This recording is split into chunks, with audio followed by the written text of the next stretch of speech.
ओम नमः शिवाय। गुरुर्ब्रह्मा गुरुर्विष्णु गुरुर्देवो महेश्वरम् गुरुर्साक्षात् परब्रह्मम् तस्मै श्री गुरुवे नमः। अखंड मंडलाकारं व्याप्तेन चराचरं तत्पदं दर्शितं येन तस्मै श्री गुरुवे नमः। गुरु को कीजिए दंडवत कोटि कोटि प्रणाम। कीट न जाने व्यंग को गुरु कर ले आप समान। यह तन विष की वेल रे गुरु अमृत के खान। शीश दिए जो गुरु मिले तो भी सस्ता जान।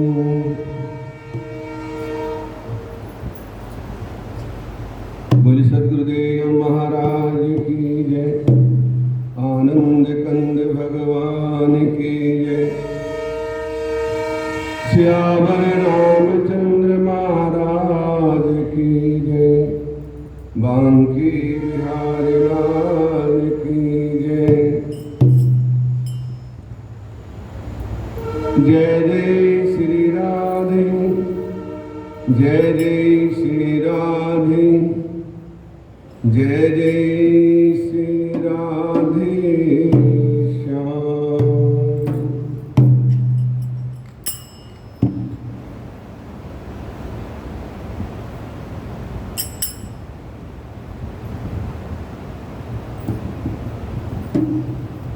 ये है स्वार्थ की दुनिया शहोदर। यहाँ कोई किसी का नहीं है। ये है स्वार्थ की दुनिया शहोदर। यहाँ कोई किसी का नहीं है। ये है स्वार्थ की दुनिया शहोदर। यहाँ कोई किसी का नहीं है। कर ले भजन तू प्रभु का। कर ले भजन तू प्रभु का। जिंदगी का ठिकाना नहीं है। जिंदगी का ठिकाना है। ये है स्वार्थ की दुनिया सहोदर। यहाँ कोई किसी का नहीं है। यहाँ कोई किसी का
ये पाया चौरासी फुट के आया, बड़ी मुश्किल से दर्शन ये पाया।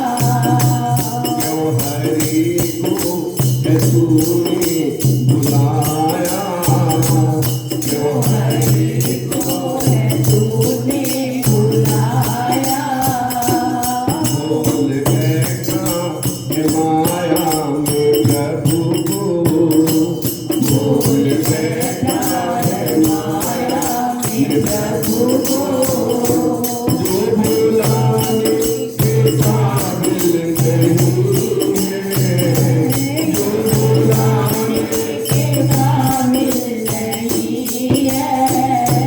ये है भारत की दुनिया सहोदर, ये है भारत की दुनिया सहोदर, यहाँ कोई किसी का नहीं है, यहाँ कोई किसी का नहीं है। अगले पगले भजन तू प्रभु का, अगले पगले भजन तू प्रभु का, जिंदगी का भरोसा नहीं है, जिंदगी का भरोसा नहीं है। ये है भारत की दुनिया सहोदर, यहाँ कोई किसी का नहीं है। ये है भारत की दुनिया, तेरा धन धाम परिवार सारा, अंत में देगा कोई न सहारा, तेरा धन धाम परिवार सारा, अंत में देगा कोई न सहारा, तेरा धन दाम परिवार सारा, अंत में न कोई मेरा सहारा।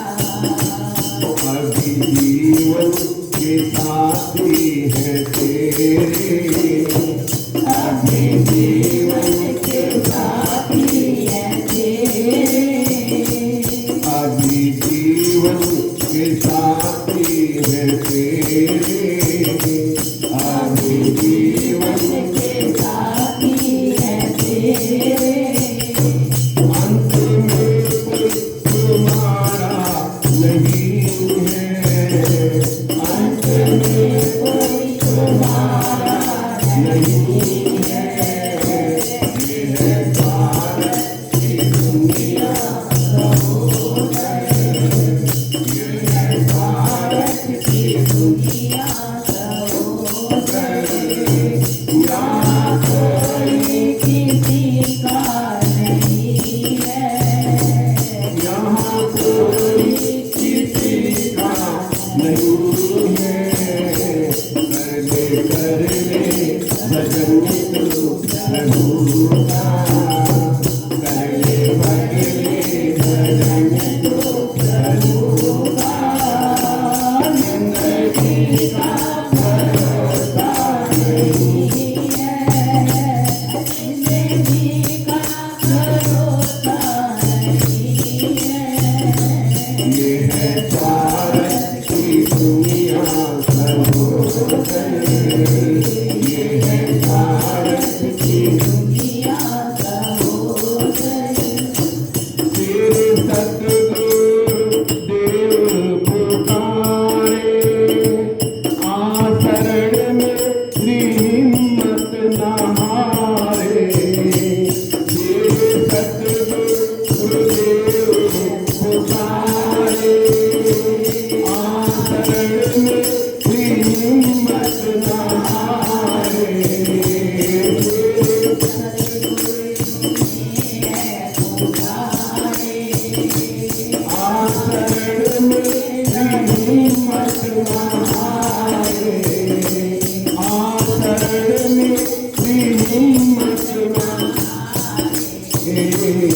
तेरे पाँव में तेरी पड़ी क्या, तेरे पाँव में तेरी पड़ी क्या, आने जाने के काबिल नहीं है, आने जाने के काबिल नहीं है, आने जाने के काबिल नहीं है।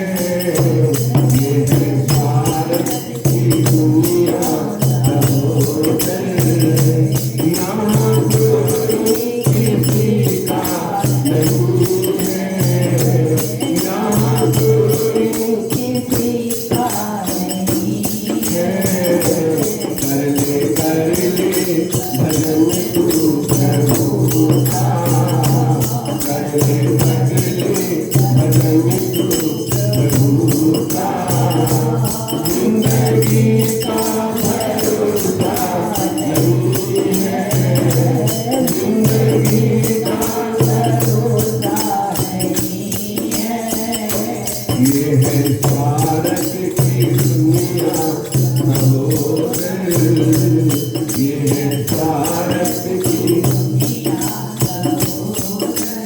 बोल सदगुरुदेव महाराज की जय।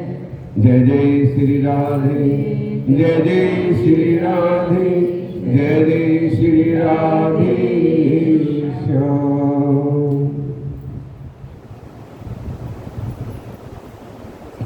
ये संसार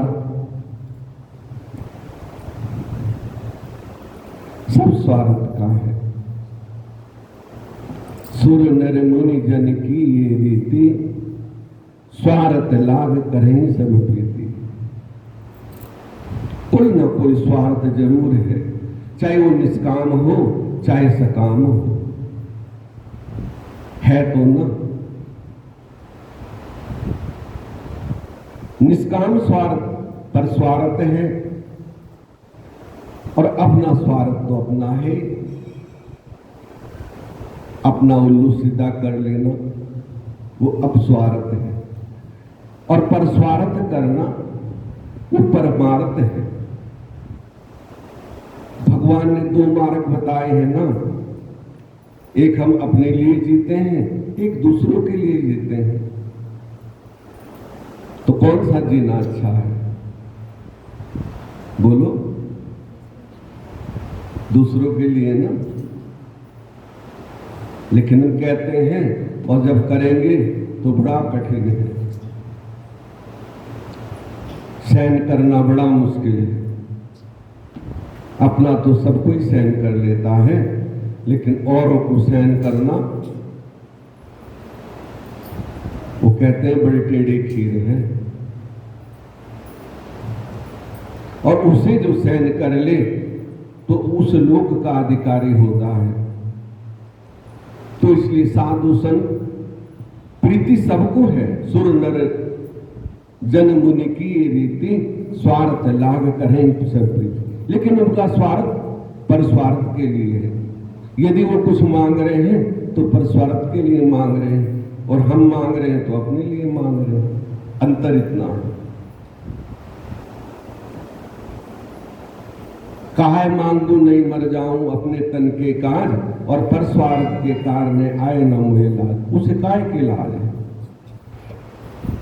उसने तो दो रोटी खानी है तो कोई भी दे देगा, लेकिन पर स्वार्थ के लिए वो मंदिर बनाए, धर्मशाला बनाए, अच्छा काम करे, हॉस्पिटल बनाए, भंडारा करे, ताकि कोई दीन दुखी उसमें भोजन करे, तो पर स्वार्थ है।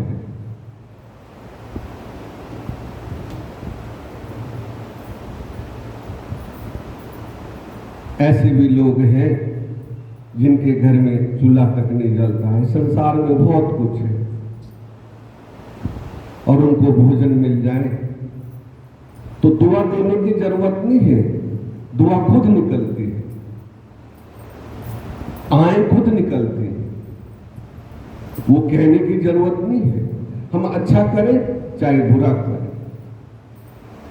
वो अंदर से अच्छी आए भी निकलती हैं, और बुरी भी निकलती हैं।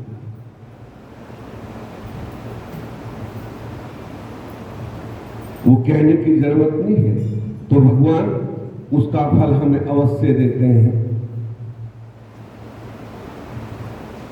भगवान ने कहा तुम कर्म करते जाओ, फल तो मैं दूंगा, फल ना मांगो। जो फल मांगता है वो नीच मती है। जब हम कोई कर्म करेंगे तो फल अवश्य मिलेगा। अच्छा कर लो, बुरा कर लो, किसी को एक गाली दे के देख लो, तुम्हें 10 देगा। ये कलयुग तो ऐसा है, लेकिन लाखों में कोई ऐसा भी है जो तुम्हारे आगे हाथ जोड़ लेगा कि बहुत अच्छा किया, तैने गाली दी। वो लाखों में कोई एक है। और तुम एक थप्पड़ मारोगे, वो 4 तुम्हारे लगाएगा। वो तुरंत बदला दे देता है। लेकिन जिसने सहन कर लिया, वो बदला वो देता है, अच्छा हो चाहे बुरा हो, कि उसे उसके ऊपर विश्वास है ना, तो वो उसका बदला देगा। ये सच्चाई है। धीरे धीरे रे मना धीरे सब कुछ होए, माली सो सींचे 100 घड़ा, फल अपनी ऋतु होए। जब ऋतु आएगी तो फल अवश्य मिलेगा। आज नहीं कल, कल नहीं परसों, अवश्य मिलेगा। अच्छा कर लो फिर बुरा कर लो। कहा है ना, कलयुग नहीं करयुग यह है, इस हाथ दे उस हाथ ले। ये कलयुग जो है करयुग है, कर और भुगत, कर युग। इसमें तुरंत फल मिलता है, सतयुग में पीढ़ियां भुगतती थी। सतयुग में ग्राम भुगतता था और द्वापर में पीढ़ी भुगतती थी, और त्रेता में कुल भुगतता, और कलयुग में जो करता है वो भरता है। मैंने किया तो नहीं भरो, इस हाथ दे उस हाथ ले, सीधी सी बात है। तो हमें अच्छा कर्म करना चाहिए। अच्छा कर्म करोगे तो परमात्मा सब कुछ देख रहा है। भगवान ने कहा है मंदिर नहीं जा सकते, कोई बात नहीं, तुम्हारे मन में मंदिर है। ये 22वीं संहिता की कथा है। तुम्हारे मन में मंदिर है, अपने मंदिर में मनवाही पूजा कर लो, अपने मन के अंदर पूजा कर लो कि मैं मंदिर में बैठा हूं, भगवान को जल चढ़ा रहा हूं, अब बिलपत्र चढ़ा रहा हूं, अब धूप जला रहा हूं, तो पूजा हो गई। और उसके बाद भगवान का ध्यान करो तो पूजा हो गई। मंदिर में जाना है तो बड़े भाव से। भगवान नहीं कह रहे मैं तो तेरे पास बैठा हूं। भगवान ने स्पष्ट कहा है मंदिर में जाना है तो बड़े भाव से, ये नहीं कि वहां एक दूसरे का सिर फोड़ दो जाके, ठीक है ना, तो उस पूजा का कोई फल नहीं। बड़े भाव से फिर 16 उपचार पूजा होनी चाहिए। यदि आपके पास है तो 16 उपचार भगवान ने कहा है पूजा होनी चाहिए। जल, तांबूल, अक्षत, धूप, दीप, नैवेद्य और अंत में दक्षिणा। दक्षिणा के बिना भी कभी पूजा नहीं सफल होती। जो भी है पास में, ये नहीं कि इतना चढ़ाना है इतना चढ़ा, लेकिन जरूर चढ़ाना चाहिए। यदि है और नहीं है तो प्रणाम कर लो, जल चढ़ा दो, एक बिलपत्र चढ़ा दो, बस हो गया। भगवान उसी से प्रसन्न हो जाते हैं। और यदि हैं तो 16 उपचार पूजा करनी चाहिए, तो भगवान उसका फल देते हैं कि मेरे पास है प्रभु, मैंने आपकी पूजा की, अंत में दक्षिणा। और यदि हम दक्षिणा न चढ़ाएं तो वो भी पूजा सफल नहीं होती। वो अपना भाव है, जिसके पास जैसा है भगवान के अर्पण जरूर करना चाहिए। कुछ नहीं, एक फूल लेके चले जाओ, प्रभु मेरे पास एक फूल है, एक पत्ता तोड़ लो, कोई साफ जगह से तुलसी का पत्ता तोड़ लो। ये नहीं कि पूरा तुलसी का पेड़ उखाड़ लो, एक पत्ता बहुत है, वो प्रभु के अर्पण कर दो और मन में पूजा कर लो मन के अंदर। और उसके बाद सचक्र में ध्यान करो, ब्रह्मरंध्र में ध्यान करो, जहां ब्रह्म का वास है।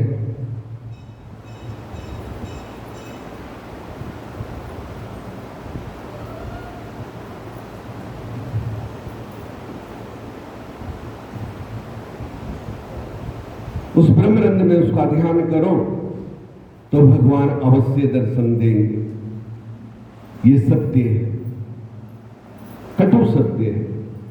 जो करता है उसे अवश्य उस परम प्रकाश का दर्शन होता है और उस परम प्रकाश में प्रभु का दर्शन होता है।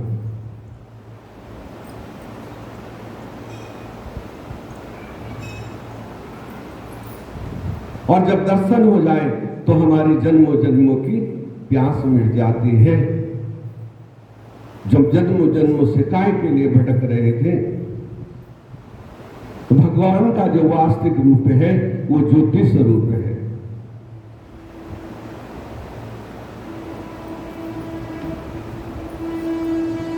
वो प्रकाश पुंज है।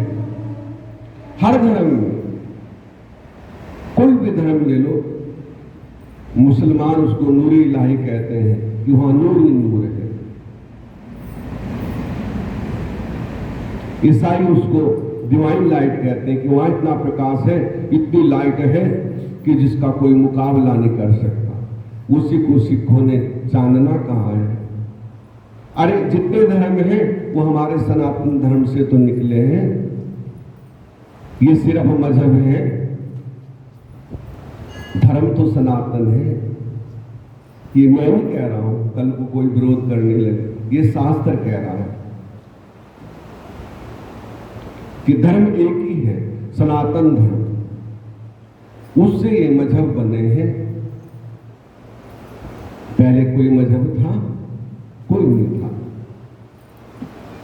एक ही था, सनातन धर्म, केवल सनातन धर्म। और आज तो इतने बन गए जिसकी कोई गिनती नहीं। उतने शिष्य नहीं जितने गुरु हैं। ठीक है नहीं? तो जिसने उसको जान लिया, उस परम प्रकाश को जान लिया, वही सच्चा भक्त है। उसे हमने परम प्रकाश कहा है। चीज तो एक ही है ना। नमक को तुम लवण कहो, सोडियम कहो, लवण कहो, उसका सार तत्व क्या है? सार तत्व उसका है सब्जी को नमकीन करना।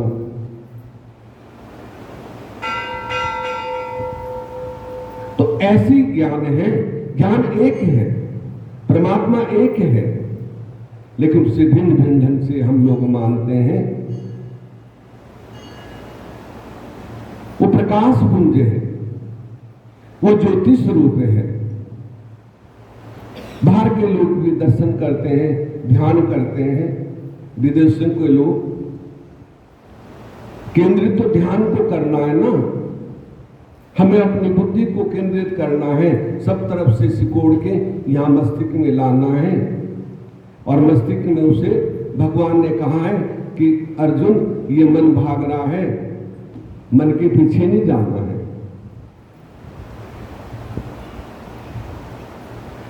आत्मा की सुननी है।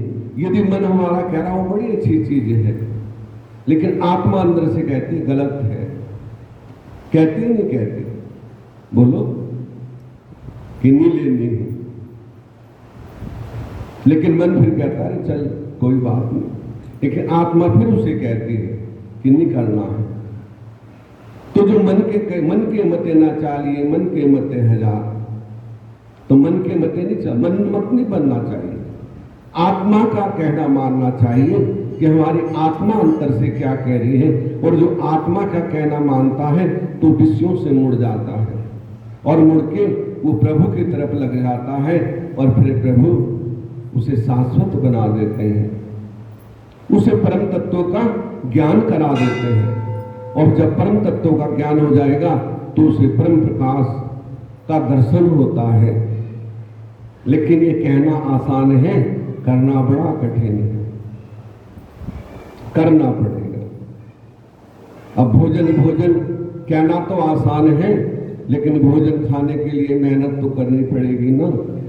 ऐसी हर चीज है, यदि आपको भोजन करना है तो आटा पिसवाना पड़ेगा, सब्जी लानी पड़ेगी, फिर काटनी पड़ेगी, फिर बनानी पड़ेगी, फिर रोटी आटा गूंदना पड़ेगा, फिर रोटी बनानी पड़ेगी, तब जाके आपको स्वादिष्ट भोजन मिलेगा। और तुम सोचे ऐसे ही मिल जाए, बड़ा मुश्किल है भाई। मेहनत तो हर चीज में करनी पड़ती है। तो इसीलिए भजन करना है तो भजन में भी मेहनत करनी पड़ेगी। श्वास पर श्वास को सम करें। जैसे हम उदाहरण के तौर पे माचिस की डिब्बी ले लो, पहले चकमक होता था, और आजकल जब यज्ञ होता है, हमारे आचार्य लोग, हमारे पूज्य संत लोग क्या करते हैं, वहां पे अरणि मंथन करते हैं, अरणि से अग्नि प्रकट करते हैं। तो जब मंथन करेंगे उसका घर्षण होगा तो उसमें से अग्नि निकलती है, और अग्नि निकलेगी तो कहते हैं भाई अरणि मंथन से अग्नि प्रकट की है, और उससे फिर यज्ञ होता है। तो ऐसे आप माचिस की डिब्बी को ले लो, जलने वाली भी उसी में है और जलाने वाली भी उसी में है, लेकिन वो डिब्बी आप कहीं भी रख दो, अपना आप तो जलेगी नहीं, ये चल जाएगी। ये समझने वाली बातें हैं। कब जलेगी? जब तिल्ली निकाल के उसमें घर्षण करेंगे, घर्षण करेंगे तो अग्नि प्रकट हो जाएगी। ऐसे ही हमारे अंदर भी परमात्मा का नाम है। जब ये दो हमारे श्वास, एक ठंडा एक गर्म आ रहा है ना, अंदर बाहर श्वास चल रहा है, जब श्वास छोड़ेंगे तो गर्म आएगा, अंदर लेंगे तो ठंडा जाएगा। और जब ये श्वास धीरे धीरे सम हो जाता है, इसका कुंभक हो जाता है, कुंभक करके फिर रेचक करते हैं, रेचक करके पूरक करते हैं, पूरक करके फिर कुंभक करते हैं, फिर रेचक करते हैं, तो ये श्वास फिर सम हो जाता है।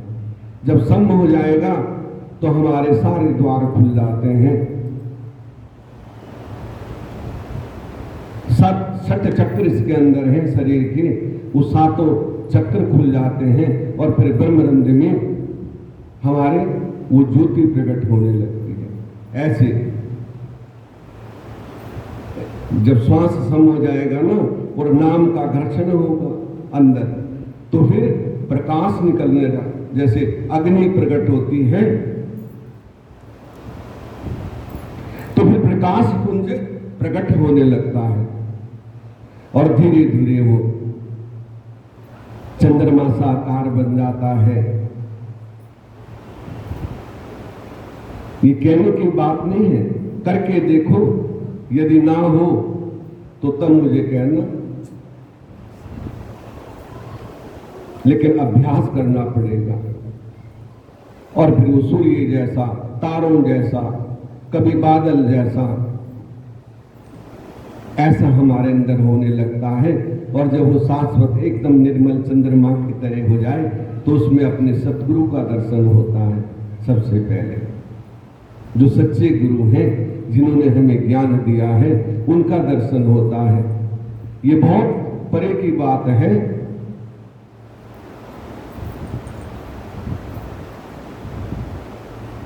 और उसके बाद भगवान ब्रह्मा विष्णु महेश जिसका भी आप दर्शन करना चाहते हैं, सबका दर्शन होता है, लेकिन आसान नहीं है।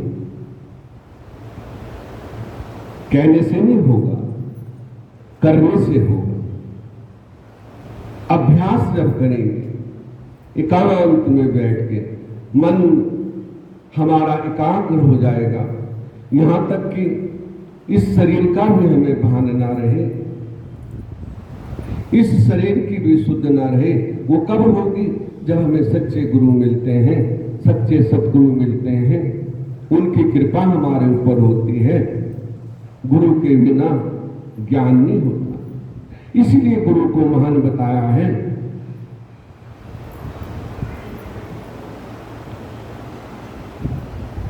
और एकाग्र होके संसार की मोह ममता से हमारा ध्यान फिर हट जाता है। फिर हम संसार में रहते हुए भी संसार से अलग हैं। सब कुछ करते हुए भी हम कुछ नहीं कर रहे हैं। सब कुछ खाते हुए भी हम कुछ नहीं खा रहे हैं। उदाहरण के तौर पे जिस समय गोपियां एक बार अगस्त ऋषि को भोजन करवाने के लिए गई, सुना भी होगा आपने, लेकिन मैं भी सुना देता हूं। आप तो सब ज्ञानी हो, लेकिन समझना बड़ा कठिन है। तो कृष्ण भगवान को कहने लगे कि प्रभु, जमुना में बहुत पानी आया हुआ है और हमने अगस्त ऋषि जमुना पार रहते थे कि हमने अगस्त जी को भोजन करवाना है। हमने मन्नत मानी हुई है कि अगस्त ऋषि को भोजन करवाएंगे। कैसे पार जाएं? तो भगवान कहने लगे, ये भी कोई बड़ी बात है कि बड़ी बात क्यों नहीं, इतनी बड़ी जमुना है, इतना जल आ रहा है, हम बह जाएंगे।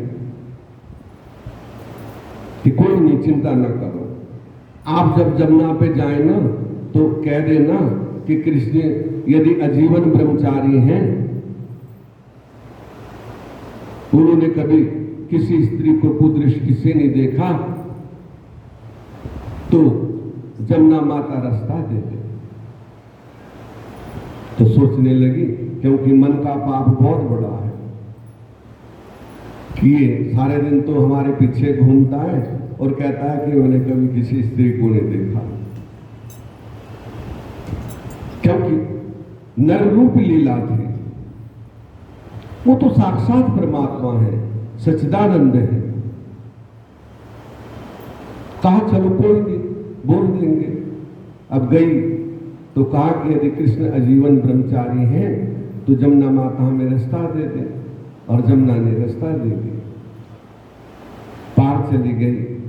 भोजन लेके गई थी, 36 प्रकार के व्यंजन लेकर थाल भर भर के ले गई।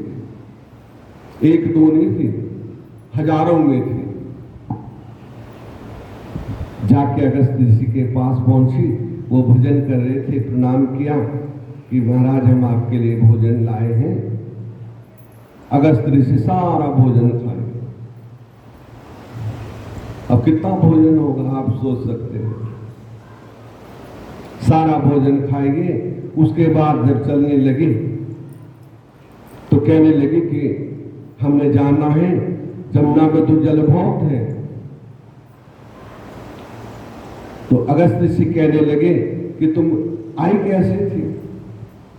क्या आई कैसे थी? कृष्ण जी ने कहा था कि यदि कृष्ण आजीवन ब्रह्मचारी है तो हमें रास्ता दे दे। तो रास्ता मिल गया कि हाँ मिल गया है।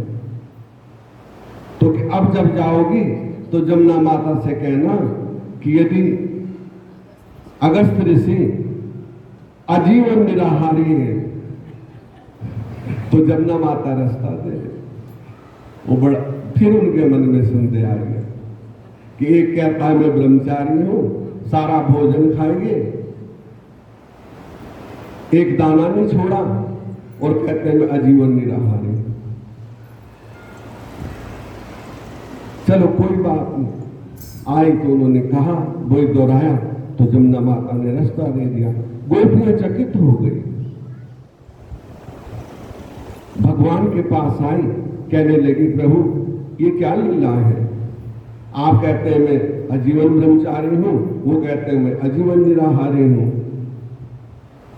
तो उन्होंने कहा गोपियों, मैं तुम्हारे शरीर से प्यार नहीं करता। कितनी बड़ी बात भगवान ने की। मैं तो परमात्मा हूं, परमेश्वर हूं, मैं केवल तुम्हारी आत्माओं से प्यार करता हूं कि तुम मेरी आत्मा हो, और हम सब उस प्रभु की आत्माएं हैं। और अगस्त्य ऋषि जो वो अपने लिए नहीं जीते हैं, वो अपने लिए नहीं खाते हैं, वो सिर्फ तुम लोगों के कष्ट दूर करने के लिए भोजन करते हैं। उन्होंने क्या भोजन मांगा था तुम्हारे से कि नहीं? तो फिर वो निराहारी है। तो गोपियों का संदेह दूर हुआ।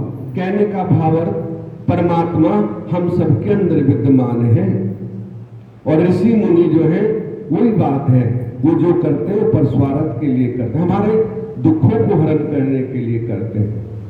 यदि वो भोजन भी कर रहे हैं तो उसमें भी कोई कारण होगा, ठीक है ना?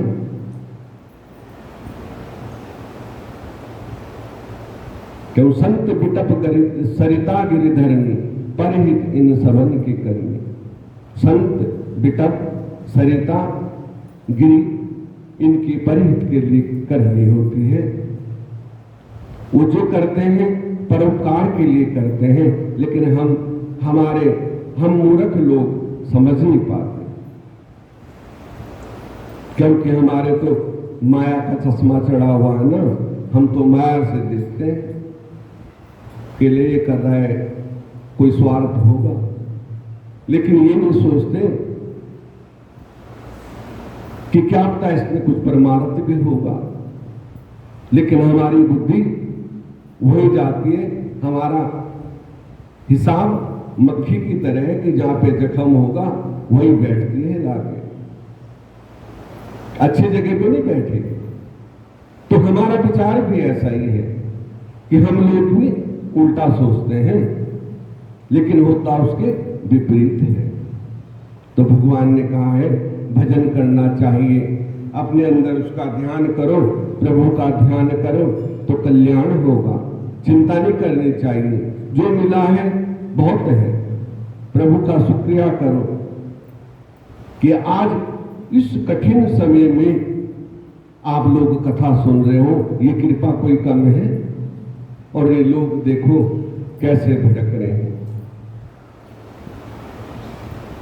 अभी तुमने देखा कि हमारे भारत में तो पूजा पाठ है, फिर भी धर्म कर्म है, तो लोग काफी सुरक्षित हैं, क्योंकि धर्म ही मूल है। दया धर्म का मूल है, पाप मूल अभिमान। ने आप देख रहे हैं भारत के देशों में क्या हालत हो रही है, क्या धन काम आ रहा है, सब कुछ छोड़ के ये जान बड़ी प्यारी है। तो इसलिए भजन करना चाहिए, और भजन हमारे पास होगा तो हमारा कोई कुछ नहीं बिगाड़ सकता। कष्ट आएगा लेकिन चला जाएगा। इस तरह प्रभु की कथा है, तो हमें ज्ञान को जानना है। आगे की कथा उपमन्यु और कृष्ण भगवान का संवाद है कि उपमन्यु ने कैसे कृष्ण जी को ज्ञान दिया, और भगवान ने उपमन्यु को अपना गुरु माना। ये भी हम लोगों का भ्रम मिटाने के लिए है कि ब्राह्मण की सेवा कैसे करनी चाहिए, संतों की सेवा कैसे करनी चाहिए, क्योंकि भगवान ने भी ब्राह्मणों की सेवा की। क्या कृष्ण जी के गुरु नहीं थे, या उनको गुरु की आवश्यकता थी? जो परमात्मा है, जो सबके जगत पूरे ब्रह्मांड के गुरु हैं, उनको गुरु की क्या जरूरत है? लेकिन उन्होंने कहा कि मृत्यु लोक में मैं आता हूं तो मुझे भी सेवा करनी पड़ती है। उपमन्यु तो एक ब्राह्मण था, एक बालक था, लेकिन कृष्ण जी ने लास्ट समय में उनसे गुरु मंत्र लिया, उनसे क्रिया योग सीखा, जो मैं आपको बता रहा हूं। यही क्रिया योग उपमन्यु से श्री कृष्ण भगवान ने सीखा है, और तब जाके उनको ज्ञान तो उनको सब कुछ था, लेकिन हम लोगों की दृष्टि खोलने के लिए उन्होंने उपमन्यु से ज्ञान लिया। हम सोचते हैं कि हमारा जैसा तो कोई है ही नहीं, हमें प्रणाम करते हुए लाज आती है कि प्रणाम भी कर ले किसी को। अरे सिया राम में सब जग जानी, करऊं प्रणाम जोरी जुग पानी। सब सिया राम के सामान है, कोई छोटा नहीं, कोई बड़ा नहीं है। तो इसलिए राम राम कहने में क्या जा रहा है? तुम राम राम बोलोगे तो दूसरा भी राम राम बोले। इसमें राम राम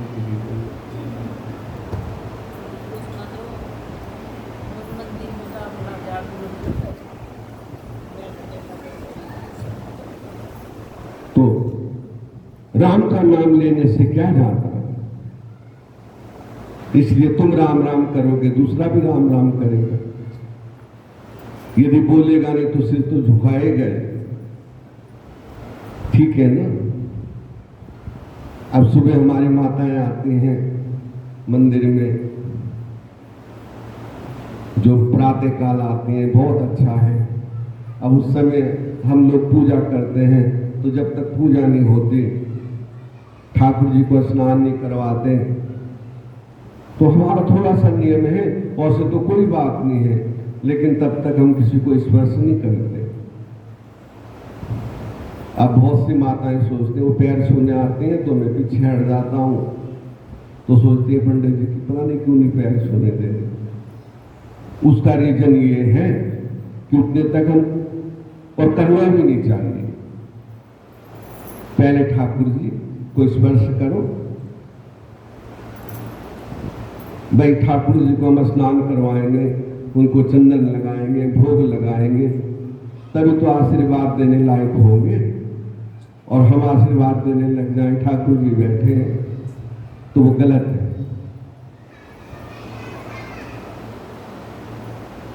पहले हमारे भगवान हैं, उसके बाद हम हैं। तो ऐसा भाव मन में होना चाहिए। तो उसमें ये नहीं सोचना चाहिए आरती के बाद फिर कोई पैर छुए, जो मर्जी छुए, हम किसी को मना नहीं करते। और से तो भगवान को प्रणाम करो, वही जगत पिता है, हम तो उन्हीं के एक कण भी नहीं है, कण से भी बहुत छोटे हैं। तो इसलिए भजन करना चाहिए, चिंता नहीं करनी चाहिए, हमें महान पुरुषों से शिक्षा लेनी चाहिए। शास्त्रों में यही तो भरा है सब कुछ, यही लिखा है। भगवान ने इसीलिए हमारी दृष्टि खोलने के लिए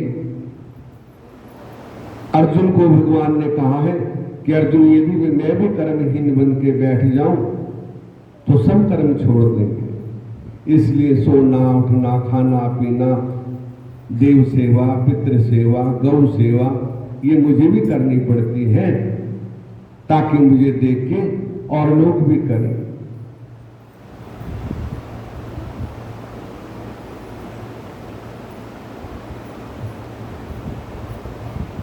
राम नाम अति मीठा है, कोई गा के देख ले, गा के देख ले। आ जाते हैं राम कोई तो गा के देख ले, आ जाते हैं राम कोई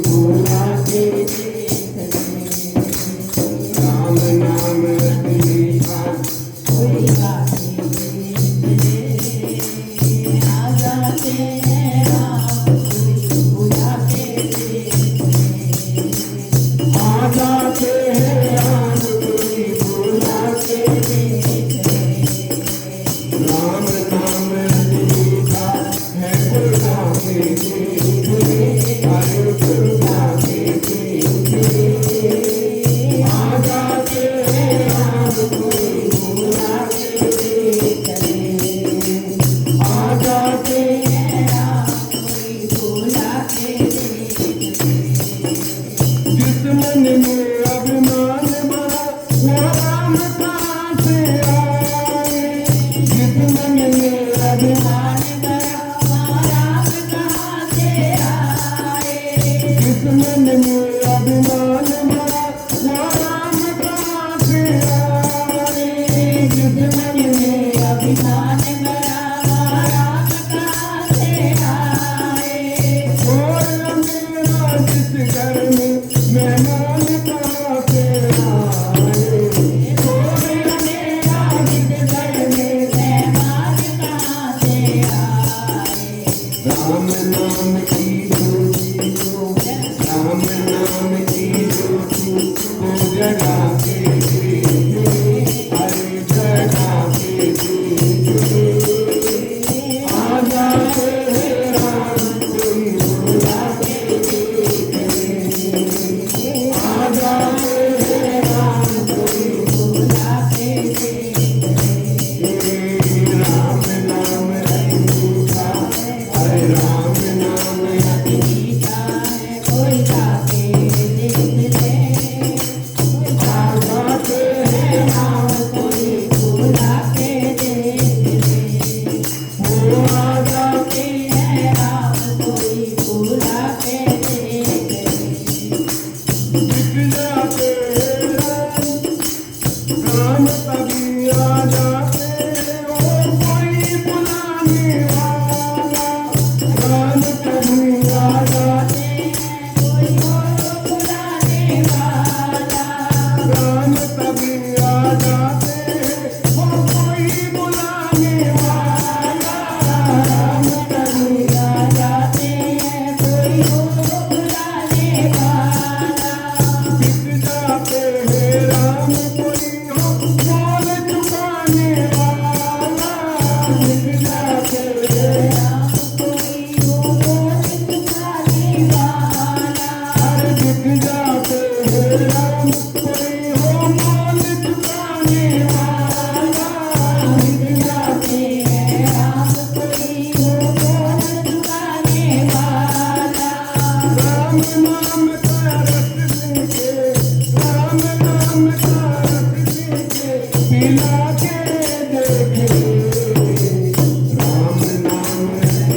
जय जय श्री राधे, जय जय श्री राधे, जय जय श्री राधे श्याम।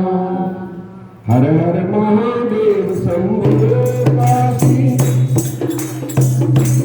हर हर महादेव शंभो काशी विश्वनाथ गंगे, काशी विश्वनाथ गंगे, काशी अमरनाथ गंगे।